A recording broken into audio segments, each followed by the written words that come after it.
जैसा कि last episode में हमने देखा कि Luo Feng ice prison hello में पहुंचने के बाद अपने सामने आने वाले वॉरियर्स को हराते हुए उनसे यहाँ के बारे में इंफॉर्मेशन कलेक्ट करना शुरू कर देता है और फिर सारी जानकारी लेने के बाद वो खुद को आइसोलेट करते हुए कल्टीवेशन करने लग गया था, क्योंकि उसे पता था कि अब उसका सामना उसके मास्टर किंग जेनियान की बराबरी के एनिमीज के साथ होने वाला है। और फिर जब लुओ फेंग सक्सेसफुली अपने स्टार मैप का इस्तेमाल करते हुए एक न्यू टेक्निक बना लेता है, तो फिर वो वर्चुअल यूनिवर्स के थ्रू अपने मास्टर क्योसिटी लॉर्ड से मिलता है और उन्हें अपनी प्रोग्रेस के बारे में बताता है।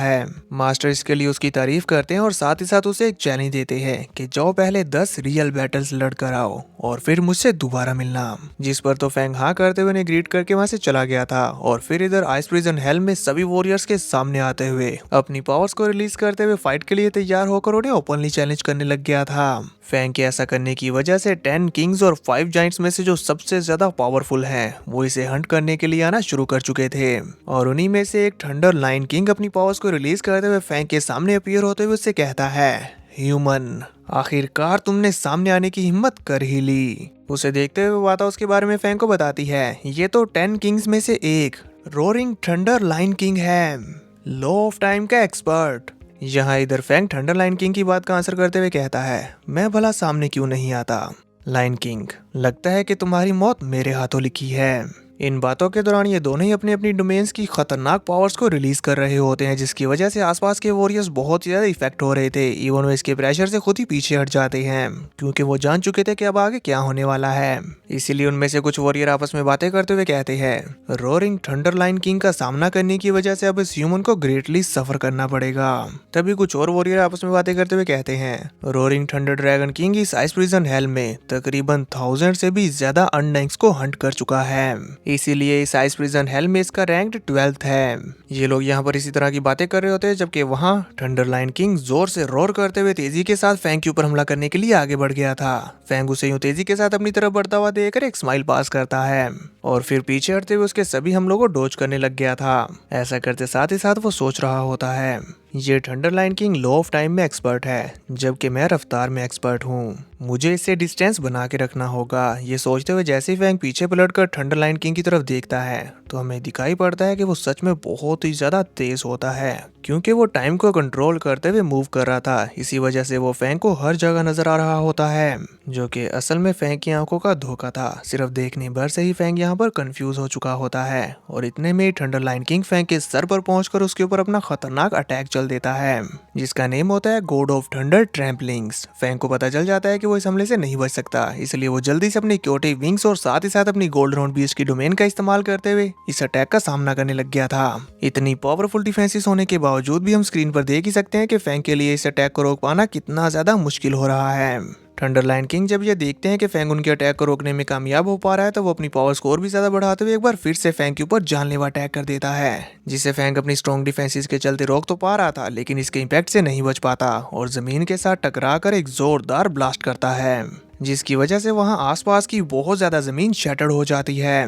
पर इसके बावजूद भी थंडर लाइन किंग नहीं रुकता। वो अपनी थंडर पावर्स को रिलीज करते हुए पागलों की तरह अपने एक वेपन, जो कि कई सारी विप्स होती है, उनका इस्तेमाल करते हुए शैटरिंग हुए ग्राउंड के अंदर ही फेंग के ऊपर हमला करते जा रहा था और जोर जोर से पागलों की तरह हंस रहा होता है।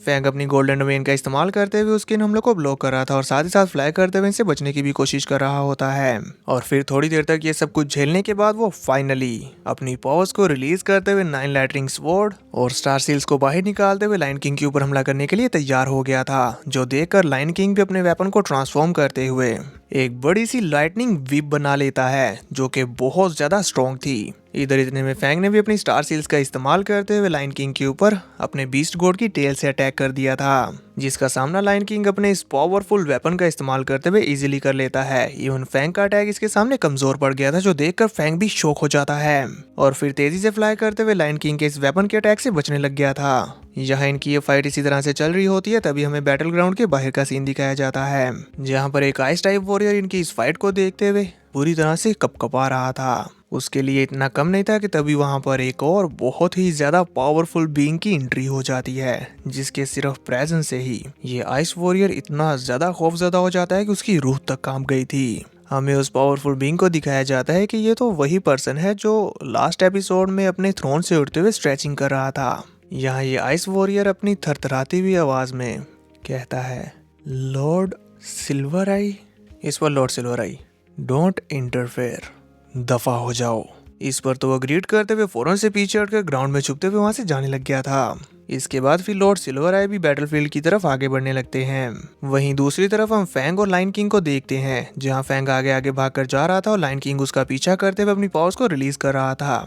फैंग को इस तरह से भागते हुए देखकर लायन किंग चिल्लाते हुए उससे कहता है, ह्यूमन, इस तरह से भागने के अलावा क्या तुम्हारे पास कोई और स्किल्स हैं? जब वो ये बोलते हुए फैंग का पीछा कर रहा था तो फैंग उसके सामने से डिसअपीयर हो चुका होता है।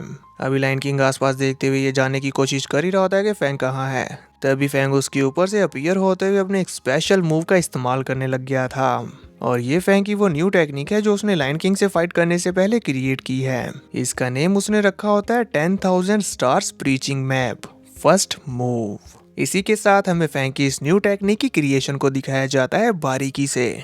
और फिर जैसे ही फैंग की ये न्यू टेक्निक अटैक बनकर रेडी हो जाती है तो हमें देखने को मिलता है कि उसने तो बीस्ट गॉड की फॉर्म ले ली है।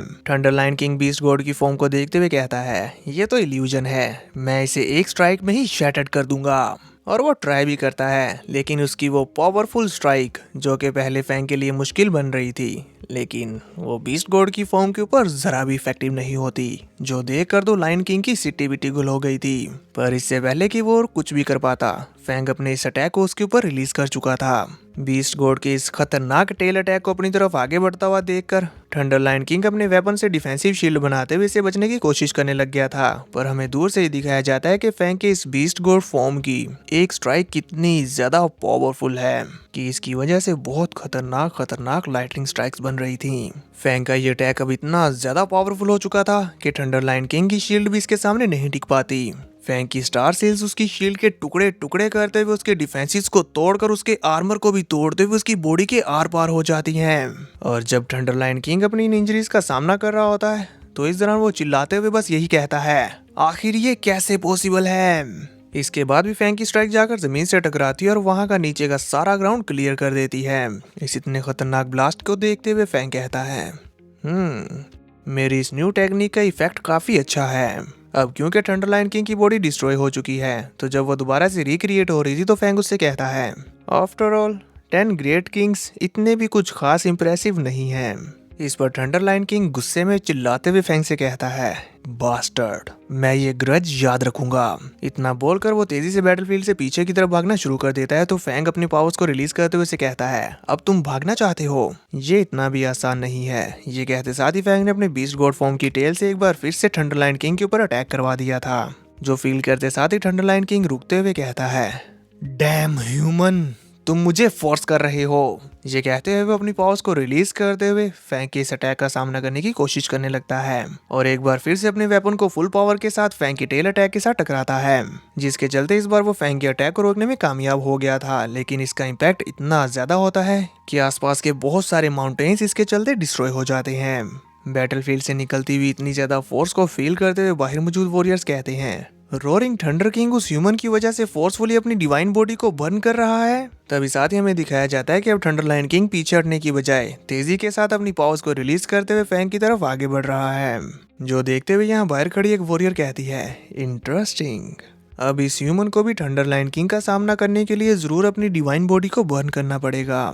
थंडर लायन किंग को अपनी तरफ अटैक करने के लिए आता हुआ देखकर फैंग अपने क्योटिक विंग्स का इस्तेमाल करते हुए तेजी के साथ उसे चिढ़ाकर वहां से फ्लाई करते हुए जाने लग गया था। तो वो अपनी और भी ज्यादा पावर्स को रिलीज करते हुए फैंग की बराबरी करने की कोशिश करता है, लेकिन फैंग की स्पीड बहुत ही ज्यादा फास्ट थी, इसीलिए वो आसानी से उससे दूर चला जाता है। जो देखते हुए थंडर लायन किंग उसके ऊपर चिल्लाते हुए कहता है, तुम चालाक ह्यूमन, भागो मत, मेरा सामना करो। पर फैंग उसकी कहाँ सुनने वाला था। तभी हमें देखने को मिलता है कि यहाँ बाहर मौजूद वॉरियर्स इनकी इस बैटल को देखते हुए कहते हैं, क्या थंडर लायन किंग अपनी डिवाइन बॉडी को बर्न करने के बावजूद भी उस ह्यूमन को नहीं पकड़ पा रहा। इतने में ही उनके ऊपर थंडर लायन किंग की स्ट्राइक जो कि अब बहुत ज्यादा बढ़ चुकी है और उसकी डिवाइन बॉडी बर्न होने की वजह से उसकी पावर्स और भी ज्यादा ओवर पावर हो रही हैं, तो वो यहाँ आसपास के लोगों के ऊपर इफेक्ट करने लग गई थी। तभी दूसरी वॉरियर उसकी बात सुनकर उसका आंसर करते हुए कहती है, इस ह्यूमन की स्पीड तो आइस प्रिजन हेल में नंबर 1 है। इधर थंडर लायन किंग गुस्से में अपनी बर्न की हुई बॉडी की पावर्स को रिलीज करते हुए कहता है, डैम इट, मैंने बेकार में ही अपनी डिवाइन बॉडी को बर्न करके वेस्ट कर दिया। अब यूं अपनी पावर्स को वेस्ट करके और अपनी डिवाइन बॉडी के बर्न हो जाने की वजह से थंडर लायन किंग बहुत ही ज्यादा गुस्से में होता है। वो फैंग से बदला लेने के लिए कुछ करने ही वाला था कि तभी उसे कुछ अनयूजुअल सा फील होने लग गया था, क्योंकि वहां पर आइस प्रिजन हेल दोबारा से रिक्रिएट हो रही थी। इसीलिए वो हैरान होते कहता है, ये तो वो है।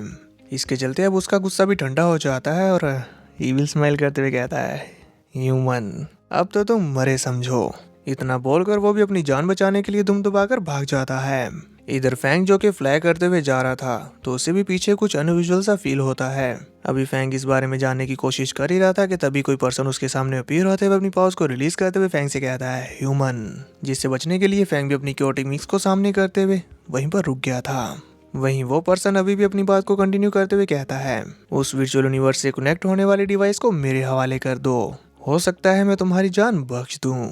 जब वो ये बोल रहा था तो उसके बोलते साथ साथ अभी भी आइस प्रिजन हेल फिर से रिक्रिएट हो रही थी और इसी की वजह से फैंग को भी एक्सट्रीम कोल्ड फील हो रहा होता है और इवन उसकी बॉडी भी जमने लग गई थी। साथ ही साथ फैंग सेंस करते हुए कहता है, मेरे आसपास की स्पेस सील्ड हो चुकी है। इतना सोचने के बाद फैंग अपनी बॉडी के ऊपर से जमी हुई आइस को हटाता है कि तभी उसके सामने वो पावरफुल बीइंग अपीयर हो गया था जो कि और कोई नहीं बल्कि लॉर्ड सिल्वर आई होते हैं। फैंग उसकी तरफ अपना सर उठाकर देखता है तो तभी वो आता उसे कहती है, खतरा, ये तो यिनमू है, नॉर्थर्न आइस प्रिजन का रूलर, एक इनविंसिबल किंग लेवल की स्पेशल लाइफ फॉर्म, और ये तो पूरे यूनिवर्स में एक्सट्रीमली रेयर है। ये बीइंग्स टाइम और स्पेस लॉस दोनों में स्किल्ड होते हैं। वो बात है कि ये बात सुनकर फैंग अपने मन में कहता है, मैं क्लियरली देख पा रहा हूँ कि इसकी कोई आंख नहीं है, फिर भी मुझे फील हो रहा है कि बेशुमार आंखें मुझे देख रही हैं। हालांकि मैंने आज से पहले कभी भी इनविंसिबल किंग लेवल के वॉरियर के साथ फाइट नहीं की, लेकिन मुझे ऐसा नहीं लगता कि मैं यहाँ पर मारा जाऊंगा। इतना सोचते साथ ही फैंग अपने क्योटे विंग्स और स्टार सील्स को रिलीज करते हुए फाइट के लिए तैयार होने लग जाता है और फिर रेडी होते साथ ही कहता है, जो तुम चाहते हो वो मेरे पास है, अगर तुम्हें चाहिए तो आओ खुद आकर ले लो। इतना बोलकर फैंग अपने आर्मर को वेयर करते हुए रेडी हो चुका था।